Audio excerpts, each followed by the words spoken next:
በሰባተኛው ጠቅላላ ምርጫ የሚሳተፉ የተለያዩ የፖለቲካ ፓርቲዎች ዓላማቸውን ለማሳካት ማኒፌስቶአቸውን የማስተዋወቅና ሌሎች ተግባራትን እያከናወኑ ይገኛል። ትኩረቱን ምርጫ 2018 ላይ ካደረገው ከፋና ቴሌቪዥን ማኒፌስቶ ከተሰኘው ፕሮግራም ጋር ቆይታ ያደረጉት የህዳሴ ፓርቲ የህዝብ ግንኙነት ስራ አስፈጻሚ ኮሚቴ አባል ዶክተር ዮሐንስ ወርቁ ፓርቲያቸው የሊበራሊዝም ርዕዮተ ዓለምን እንደሚከተል ነፃ ገበያ የኢኮኖሚ ስልታቸው እንደሆነ ያነሳሉ። የተለያየ ማንነት የተለያየ እሴት ያላት ሀገር እንደሆነ መጠን ለዚች ሀገር ኮንቴክስት ሊያስፈልጋት የሚችለው ለኛ የምንከተላቸው ሊበራሊዝም የሆነ ርዕዮተ ዓለም ነው የምንከተለው።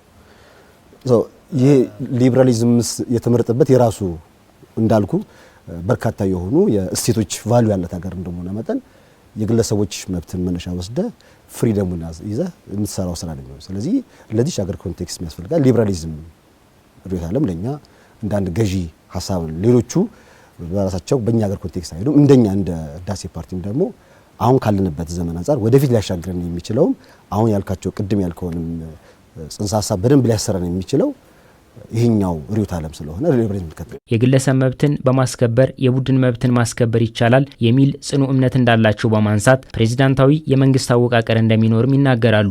ብዙሃነት የተላበሰ ሀገር ላይ ስትመጣ ማንነትን አንድነትን አይደንቲቲን የሚገልጽ ውስጥ መጣ ደግሞ ልታራመድ የሚችለው ርዕዮተ ዓለም የሊበራሊዝም ርዕዮተ ዓለም የሚሆን በእኛ ኮንቴክስት መጣ።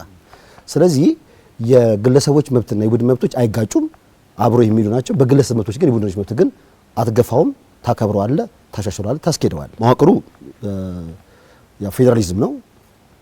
የመንግስት ስርዓቱ ግን ፕሬዚዳንታል ሲስተም ነው የሚሆነው። ይሄ ማለት ህዝቦች በቀጥታ መሪያቸው የሚመርጡበት ነው የሚሆነው። አትሊስት በየ5 አመቱ ተርም ይቀጥላል። አንድ በእኛ ደረጃ የምናስቀምጠው ምንድነው ቢያንስ 2 ጊዜ ሊመረጥ ይችላል። 5 አመት 10 አመት የሚል በተለይም በኢትዮጵያ ውስጥ ያለው የእንስሳት ሀብት ላይ ትኩረት በማድረግ የእንስሳት ተዋጽኦን እንደ ሀገር ሙሉ በሙሉ ተደራሽ ማድረግ ዓላማ እንዳለውም ፓርቲው በማኒፌስቶ ላይ ያስቀምጧል። ግብርና ማዕከል አድርገህ ወደ ከተማ ስታመጣው ሙሉ ለሙሉ በመባል ደረጃ የእንስሳት ተዋጽኦን እንደ ሀገር እናዳረሳለን ብለን ነው የምናስበው። እንግዲህ በተለያየ መልኩ ማየት ይቻላል። ይሄ ነው ብለህ ለምሳሌ የ5 አመት የ10 አመት ፕላን አለን። በዛው ራሱ የተቀመጠ አለ። የባለሙያዎቹንም አሴት ወስደን የምናስቀምጣቸው ይኖራሉ። በቁጥር ደረጃ ግን ይሄ ነው ብለህ ግን ታስቀምጠው ነገር አይደለም ያለው። ግን ቢያንስ የ10 አመት የ15 አመቱ ግባችን ላይ ግን ሙሉ ለሙሉ እንደ ሆላንድ ባንሆንም ቢያንስ ለመድረስ እንሞክራለን። አሁን ያለውን የፌዴራሊዝም ስርዓት በማጠናከር ክልሎች አሁን ካላቸው አወቃቀር ሊቀየር እንደሚችልም ዶክተር ዮሐንስ ወርቁ ጠቁመዋል። ይሄም ከቋንቋ ይልቅ መልክዓ ምድራዊ አቀማመጥን መሰረት ያደረገ ይሆናል። ክልሎችም አሁን ያላቸው ስያሜ ሊቀየር ይችላል የዶክተር ዮሐንስ ወርቁ ሀሳብ ነው። ትልልቅ የመንግስት ተቋማት ሙሉ በሙሉ ወደ ግል ዘርፍ ይዞራሉ። ኢትዮጵያ የምትሰበሰበው የግብር ምጣኔም ያድጋል። ግብር ስትከፍል ያ ግብር ለሚፈልገው ዓላማ ላይ የመዋል ግዴታ ያለበት መንግስት ነው።